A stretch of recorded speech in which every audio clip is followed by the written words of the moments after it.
I just got my new garden seat in. These are the ones that I recommend probably the most. I have this old one here that I've had for, I don't know, probably 15 years, but the padding is getting a little weak on it and it's losing some strength. I got my new one here, so you can sit on it or you can flip it over and you can kneel on it. So the great thing about this is that when you're in the garden, you can sit down on it and you can work on things just like I do in here, which is great. Or you can take it, you can flip it around like this and then use it as a kneeler.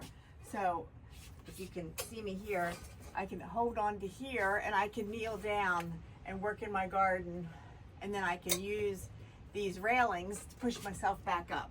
So it's great for people in general. It's wonderful for seniors, people with arthritis, people with bad knees.